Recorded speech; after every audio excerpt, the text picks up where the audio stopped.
Welcome to your Saga Oasis.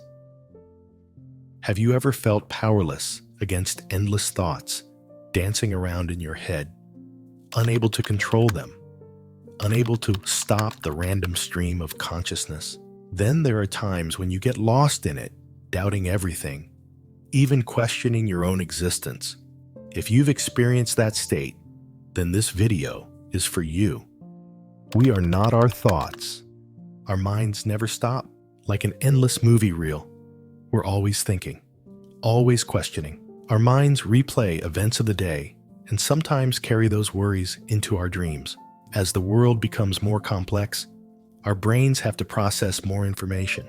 But at the same time, our minds also generate a lot of unnecessary information, overwhelming the brain. So how do we remove these tangled thoughts from our heads? For some people, this journey begins with an inability to bear their own wandering thoughts. There are times when they believe this condition is chronic, incurable. The peak is when they start doubting their own existence. It's a very vague and heavy feeling. Some have had to create a space for themselves to regain their sound minds. During that time, they cut off contact with everyone, deactivated all social media, and didn't talk to anyone.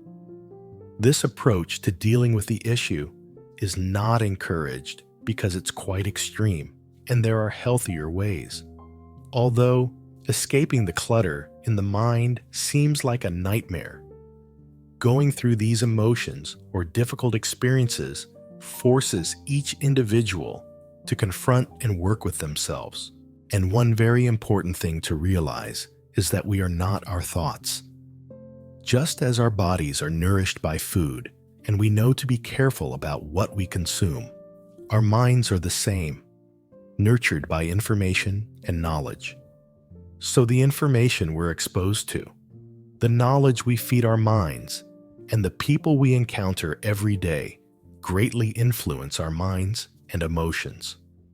Knowing that our thoughts and emotions are heavily influenced by external factors, isn't it exhausting to constantly align ourselves with our minds?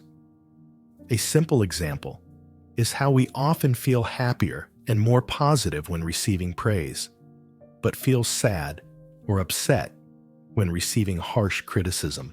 Some content creators on online platforms share that they never read viewer comments. The reason is that when praised, their egos inflate, and when criticized, they feel miserable and lose motivation to work. Both of these are harmful to content creation. So they focus solely on continuously observing and evaluating their own thinking and reasoning to ensure they can deliver the best possible content. This is a great approach, but we don't always get to choose whether to hear or ignore feedback and comments about ourselves. Sometimes it comes from very close people and happens right in front of us. Not aligning ourselves with our minds isn't just about separating ourselves from our own thoughts, but also from the image others impose on us. Only then can we objectively accept praise or criticism.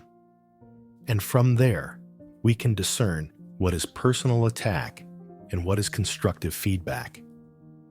Remember that evaluations, praise, and criticism are not about you, but about the image others perceive of you. You are not your mind, but the master of your mind. Your thoughts are like guests, while you are the homeowner. The human mind craves certainty. Therefore, when observing an object or phenomenon, the mind tends to label them with a noun or a certain concept. The mind has a habit of framing and categorizing people, objects, phenomena, or experiences. But you are not just a concept. Just like a rose isn't confined to a word rose, it's also existence and fragrance. You're not just a name, a title, or an image imposed by others. Your fundamental reality is the interconnectedness with the universe. The limitations of language influence our minds. From this, we can see that language also has its own constraints. In a recent study on the influence of language on cognition and how we form concepts, it was concluded that people who speak different languages have very different perceptions of reality and ideas of the world. If you are fluent in at least 2 languages or are learning a second language, you will clearly feel this. There are words that you can't translate 100% from your native language to another and vice versa. Therefore, no matter how rich a language is, it always has limitations in describing events and phenomena in the world. We need to understand that words have their own power. Language can deeply hurt and sadden others, but it also has a high potential for healing. However, are words enough to convey a sincere apology or a heartfelt thank you? Can they suffice when expressed only through words and their surface values? Or does it depend on the energy you sense from the person opposite you? When hearing an apology or thank you, can you feel the sincerity from the other person? What are their next actions? This is more than just words. Personal experience is also something very difficult to describe with language. If the other person has never experienced something similar, it will be very hard for you to fully describe your experience to them and vice versa. For example, when you talk about getting lost in a dense forest and running for your life to escape the clutches of a predatory beast, someone who has never seen a real forest will only know empty words. Language has never had the ability to fully grasp the truth about the existence of all things in the universe. In the movie Emily, there's a great line. The fool looks at the finger that points at the sky, meaning the fool looks at the finger when it's pointing at the sky. The sky always exists as a truth, but the finger only points to the sky like a signpost, and language is the same. There are many roadmaps that humans often use, such as the Bible, the Diamond Sutra, or Tao Te Ching by Lao Tzu, or the works of other famous philosophers. But unlike a geographical map with a clear destination, these roadmaps don't just lead us down a specific path. They show us lessons about life drawn from the journeys of different individuals. From there, we must learn to find our own path. What's noteworthy here is that there are many maps with incorrect directions or words used as a type of weapon to manipulate human psychology. Therefore, we can see that language has immense power, but its nature also has many limitations. Language is not reality. It's just attempting to describe reality. If you realize this, you'll understand that aligning your mind, a thing greatly influenced by language and external influences, with your entire being is very harmful. How to declutter what our minds have rolled up. 1. Clean up physical space. The first thing we can do is create space to observe, both physically and mentally. Regarding physical space, this is quite understandable. You can clean and rearrange your living space, get rid of unnecessary items, and adopt a simpler lifestyle. When you have too much in front of you, your senses will be overstimulated and become overwhelmed. Some psychologists believe that cluttered space is an outward expression of a cluttered mind, and in that case, we must learn to tidy up our minds. As mentioned earlier, our minds are heavily influenced by the knowledge and information we consume, as well as the people we interact with. Therefore, in the journey of decluttering the mind, we need to carefully select the people we socialize with and the information we receive. Of course, when it comes to work, you may not have much choice. But with those closest to you, you can choose. 2. Meditation. You should also prioritize setting aside some quiet time for yourself. not dedicated to work, social relationships, or entertainment. This is a time for you to declutter your mind and spiritual space. This space serves as a bridge between your mind and your fundamental reality. Instead of aligning ourselves with the mind, let's become witnesses, separate ourselves, and observe what is happening in the mind. This is why physical exercise and meditation are crucial. They create a time for you to focus on your breath, and amidst the breaths is an opportunity for you to detach from the stream of thoughts and observe them. Every day, you can spend 10 to 15 minutes meditating. Find a comfortable place.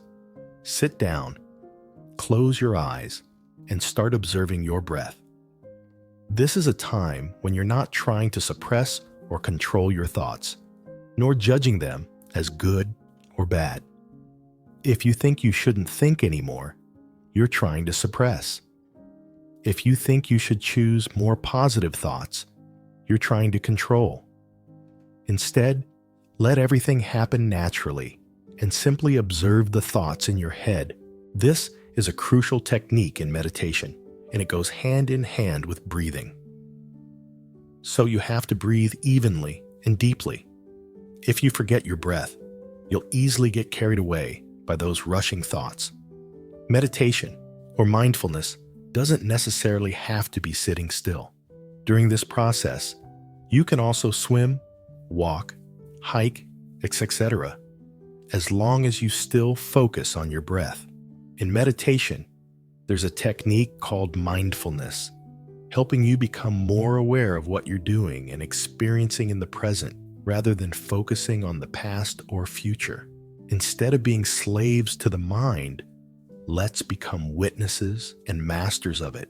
Then the mind will work for us instead of controlling our lives. 3. Writing. In addition to sitting still to observe thoughts, another great thing you can do is to write down all the thoughts in your head into a journal. Utilize it as a storage space for all your scattered and miscellaneous thoughts. Many people may do this in their heads, like they have a box and they'll put all the unnecessary thoughts in there, then burn or throw away that box.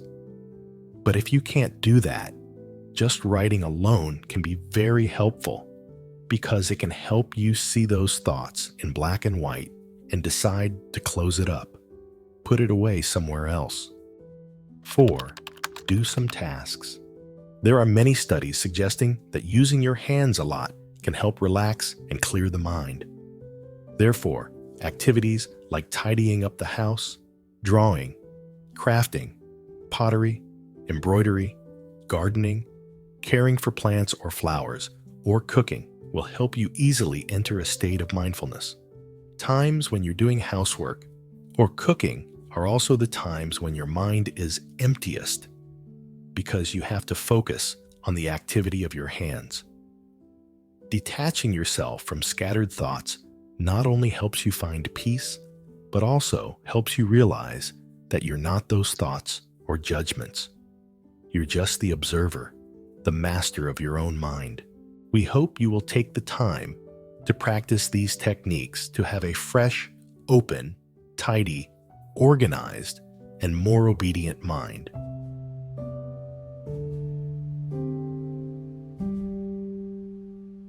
It's the end of the video. Thank you for joining us today. And don't miss out on more videos from us by subscribing and turning on the notification bell icon.